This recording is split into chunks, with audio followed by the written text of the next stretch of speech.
said. Wonderful. We are officially being recorded.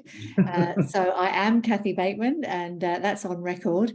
I'm actually a registered migration agent. So I'm not a lawyer per se, but I am a registered migration agent. And I've been practicing migration law for over 17 years and running my own small business for 7 of those years. I had a good 10 years with 2 law firms prior to running my own practice. So I've got some good experience under my belt. I'm obviously a migrant. You might be able to tell with the hint of the Pommy accent that's tucked away underneath a little bit of an Aussie one. And I'm also an employer who sponsors too. So I've got a pretty good understanding of how it feels to sit on both sides of the fence. And obviously, as Greg has said, there are so many topics you can talk about with migration, but what we're going to focus on today is about employing non-Australians in Australia. Critical for employers to get right. So employing staff, obviously it's complex in itself. This is whether or not somebody is an Australian or not. And you guys would know more about that than I would. But obviously making sure that your employee has sufficient work rights is something you need to add to the list. You really need to do that to protect yourself more than anything.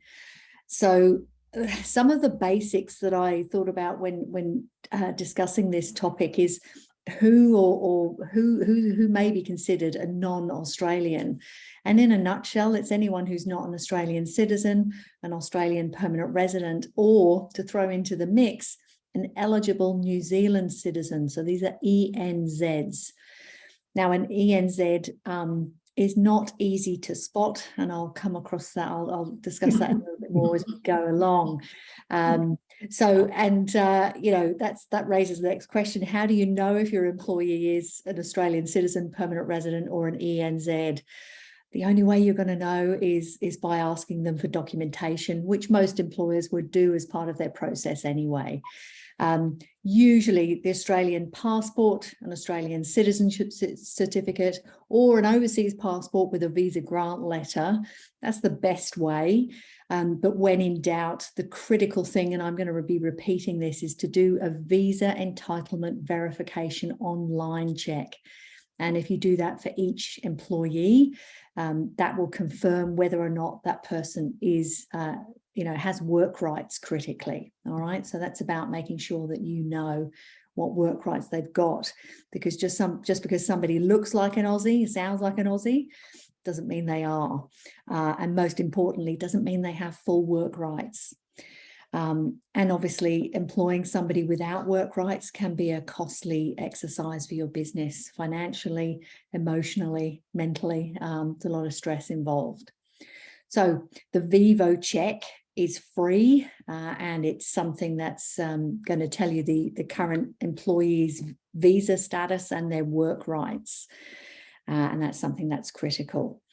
And just to go back a little bit about those ENZs, the eligible New Zealanders, they're a special breed. And it's, as I say, really hard to define it. There are lots of variations within the law, but typically ENZs were in Australia prior to the 26th of February 2001. There are some variations to that, and it's there on the slide. I won't go into massive detail, but this is useful information for you to have on your records. So yes, and those guys obviously have full work rights without any issues. So yeah, some definitions there. Actually, one thing that I don't mention there are the fact that New Zealanders, whether they come in pre-2001 or post-2001, they actually obtain the 444 visa on their entry, so the subclass 444, and they obviously have full work rights. So there's no issues with the non-ENZs, they're just regular New Zealand citizens. So they're not permanent residents, but they do have full work rights. So interesting to note that a 444 holder who's a New Zealander, a New Zealand citizen, does have full work rights. Okay, so the biggest question you should probably be asking yourselves is, what work rights does my potential employee have? And the only way you're going to know for certain, as I mentioned earlier, is to do that Vivo check. And I've given you a web link there. Hopefully, Greg, are these slides going out to your base who are attending today? I'm not sure if Greg's there. Hopefully you'll be able to. Yes, yeah, sorry, yes, they do. So Kathy, at the end of it, all of our participants are sent a PDF with workable links so that they can refer back to it at any stage. Thanks so much, Alison. Thank you. Yeah, again, it's just useful because if you click on the links, you can actually register and create your own account as a business or an organization, so that you can set yourselves up to run a Vivo check. And all you'll need is obviously access to Vivo, where you need to register, and a copy of the employee's passport and their permission, obviously, to run a Vivo check. But as an employer, you have every right to check whether or not they've got work rights. When you've done the Vivo check, it's about deciphering what's on the Vivo, what the outcome is and what the work rights are. And again, I've given you a web link there to a list of the conditions. So that should give you some explanation on the type of work rights that you typically see. And if we move to the next slide, just to give you a summary, a real brief summary, condition 8101, no work in Australia. So do not employ somebody who has an 8101 condition. So that's a very common one on visitor visas and things like that. An 8105 condition, you would typically see that on a student visa, for example, a subclass 500.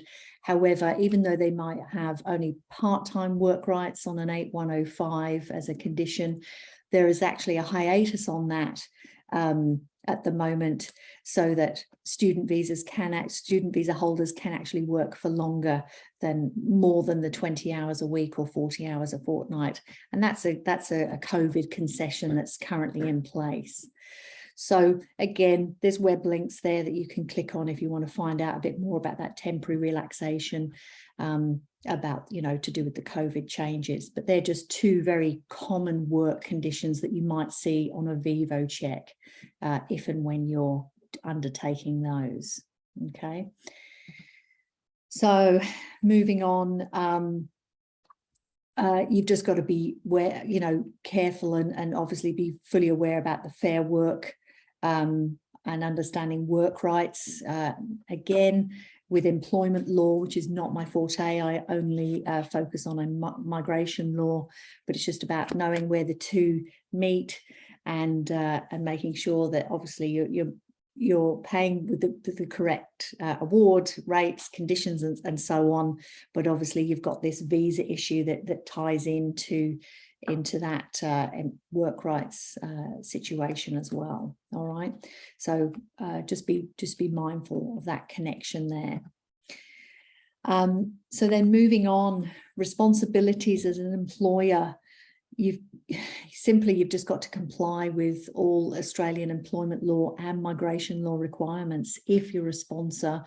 And even if you're not technically sponsoring, it's just about knowing whether or not your employee or potential employee has the ability to work for you unencumbered.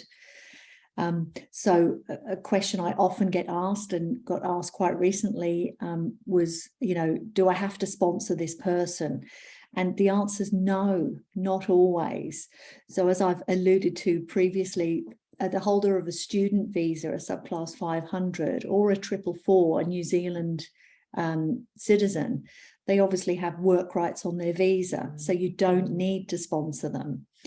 However, if their student visa is coming to an end and you want to retain their employment, further, then that's something you might need to consider as far as sponsorship at that point. But I always recommend, prior to getting into sponsorship territory, where somebody has work rights, try before you buy, make sure they're a good fit, they've got the right skill set and so on. So make use of any visa and work conditions that they currently have, so that you're getting value for, bang for your buck. Because as I'll explain in a few moments, sponsorship is not necessarily cheap or easy. Okay, so, but you don't always have to sponsor an overseas worker. Just check that they've got work rights, which is that VIVO that I mentioned right at the beginning.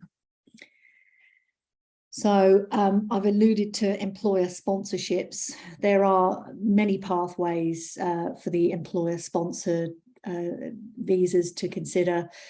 The obvious ones, the ones that are most used are the temporary skills shortage. That's the subclass 482 visa. Then we've got the skilled employer sponsored regional. So Northern Rivers is obviously regional. So that's a very popular one in the Northern Rivers region. Any regional area other than the major city centres. And then you've also got the employer nomination scheme. There are two main pathways within that, the direct entry and the transitional pathway. So each visa pathway has its own requirements, its own costs, and typically what it comes down to will usually be the applicant's English language ability and or their skill set, so their qualifications and their work experience. That would typically guide us into a pathway, because the 482 visa, for example, has a lesser English language requirement than that compared to the 494 or the 186. So if somebody was struggling to get good results on paper, you may be forced to use the 482, although the 482 can be restrictive because the occupation lists are a lot less than the 494 or the 186. So it all just depends, but employer sponsorship exists, it's there, and depending upon the circumstances, it can be really useful, all right, but not necessary, not always. If you do dip your toe in the water of becoming a sponsor, so employer sponsorship, whether it be 482, 494, then there are sponsorship obligations that do come with that. And failure to comply with those can lead to sanctions, and you know, they can be civil or administrative. So again, I've given a link about some information about the standard business sponsorship obligations. And it's really important to just familiarize yourself with those obligations. I guess the biggest things to remember are that you've just got to keep the department informed of any changes to do with the directors, the address, the contact details, and so on.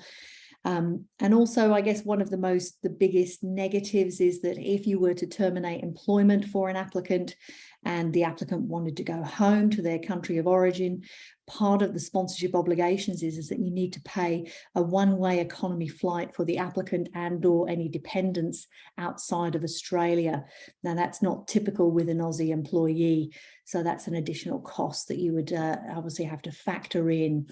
I will say that over the 17, 18 years I've been practicing, I have never known an applicant take an employer up on that offer, because they typically find another sponsor. They typically don't want to leave.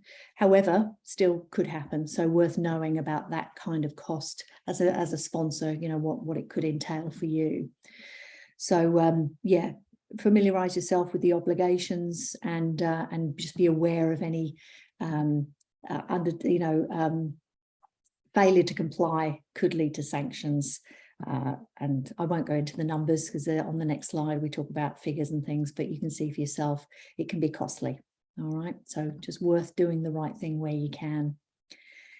And yeah, I just talk a little bit more about some administrative action can be taken if you provide false or misleading information. If you no longer satisfy the requirements to be an approved sponsor and so on. So it's really important that you're very aware of, fully informed about the process before you undertake the pathway, because that can be, it's I think forearmed, was it, as they say, forewarned is forearmed. The more information you have and know before you go down a pathway, it's always better, because typically you're not surprised if something comes up, you deal with it. I would say that my personal experience of 17 odd years of dealing with employer sponsorship, I have probably, out of the literally thousands and thousands of employer sponsors, dealt with I can count on one hand how many have been monitored. I can count literally with one finger how many have been sanctioned where they've not done the right thing or been caught employing a worker without work rights. So it's a very small minority. But if and when it does happen, it can be really distressing. So really useful to get your ducks in a row and make sure that everything's, you're doing the right thing where you can. And yeah, look, you can find out more about the Department of Home Affairs just by clicking on that link. There's lots of information about employing migrants. But obviously you can contact somebody like myself. It doesn't have to be me. There are lots of registered migration agents and migration lawyers out there. And we're all pretty well equipped to answer questions and let employers know the pros, the cons, the costs, timeframes. I won't talk about processing times at the moment. That's a bit of a bugbear. There are over 1 million applications in the system waiting to be processed, according to the new minister. So yeah, well, look, hopefully you found that helpful. My name is Kathy Bateman and I'm from Migration Team Australia. And hopefully this has been informative for you and giving you some insight into employing a non-Australian in Australia. And my top tip is just do a Vivo, always do a Vivo and check out what work rights they have. And typically you'll find that everything else will fall into place. All right, thanks, Kath. Thank you so much, Kathy. Sorry, just while we're there, Doug has asked a question, Kathy, through our chat. What are the obligations of the employee, he asks. Great question. So you mean if somebody, Doug, you mean if somebody's sponsored? How does Doug protect his investment? So, for example, let's say somebody's on a 482 visa and you've gone to the expense and the trouble of sponsoring them. It comes with an 8547 condition. They can only work for the sponsor. Okay, so they cannot work for anyone else. They can't have a second job and earn money on the weekends or in the evenings. So typically you'll find a migrant will be very loyal because they're tied to you, effectively. Now, it doesn't mean you can't end their employment. So if your business was winding down or you found them in breach of something, you end their employment no different to any employment law. However, the only additional step would be you'd inform the Department of Home Affairs of the end of cessation in employment. And as far as protecting your investment, it is tricky because if you're ending their employment or if they're enticed to another employer for some reason, they can transfer over. And the only fees that are refundable to you as an employer, for example, if you did a 4-year 482 visa for a 482 applicant and they left 6 months in or 12 months into the 4 years, you can actually claim a refund on the SAF levy. The SAF levy is a Skilling Australian Fund training levy that was brought in about 3-4 years ago now. Typically it's $1,200. If your turnover is less than 10 mil, then it's $1,200 for each year of the visa that you're asking for. So it could be $4,800. And if that employee left within 6 months of a 4-year term, you're able to claim back 3 years, only full years. You can't claim back partial years. If they left 2 years in, you can only claim back 2.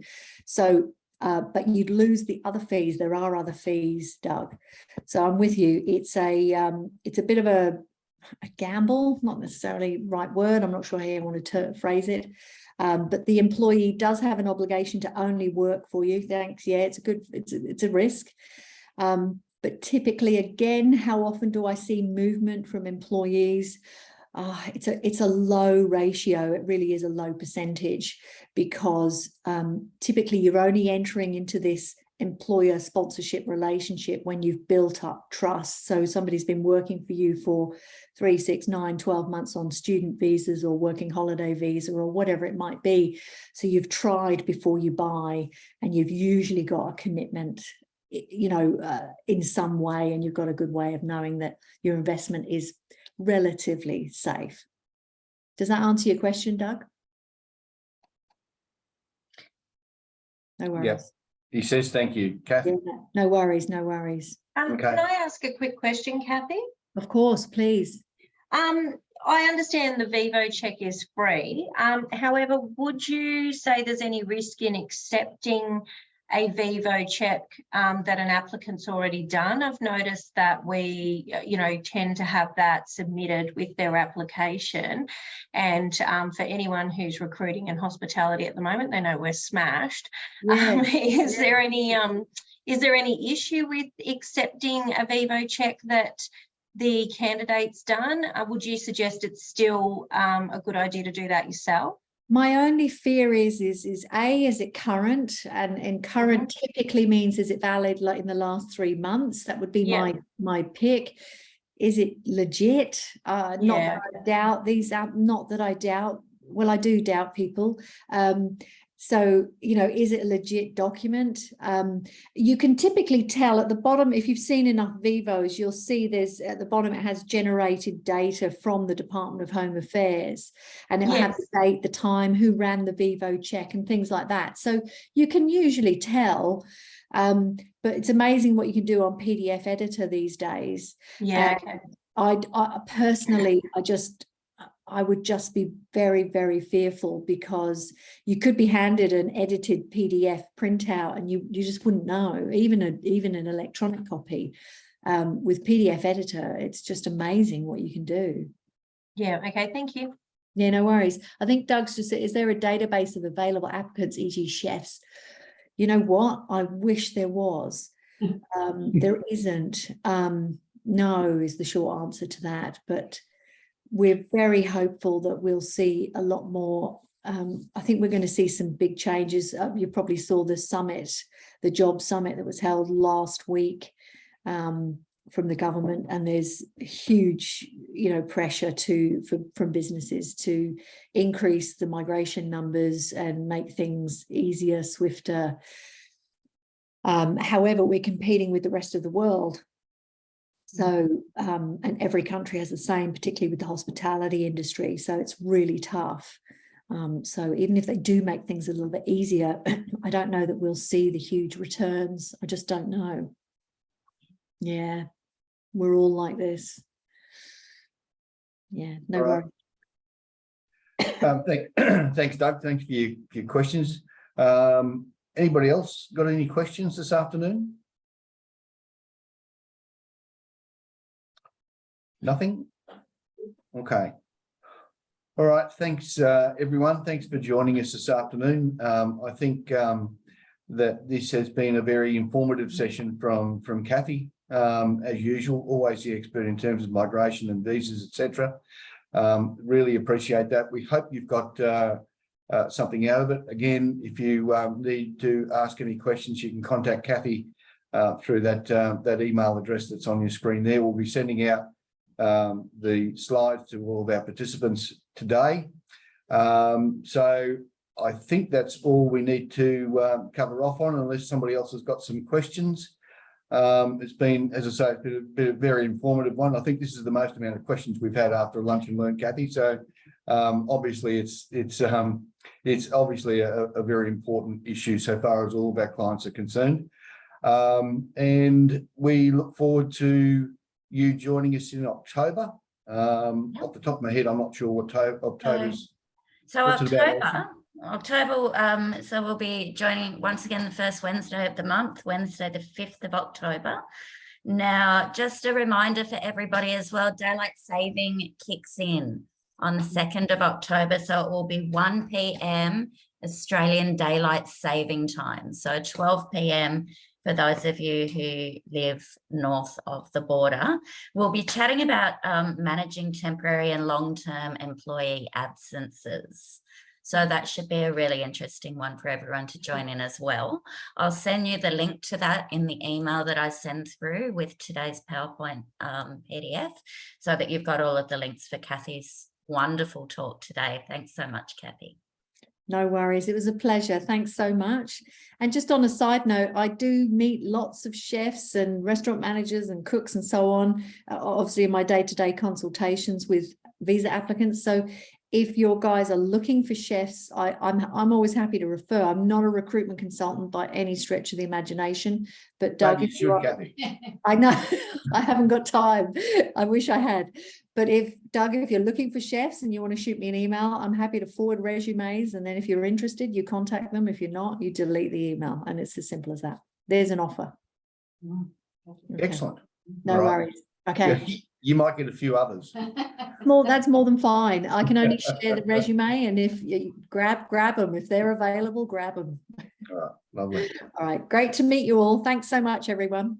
Thanks, Kathy. Thanks, everyone. Take care. Bye-bye. See you next month.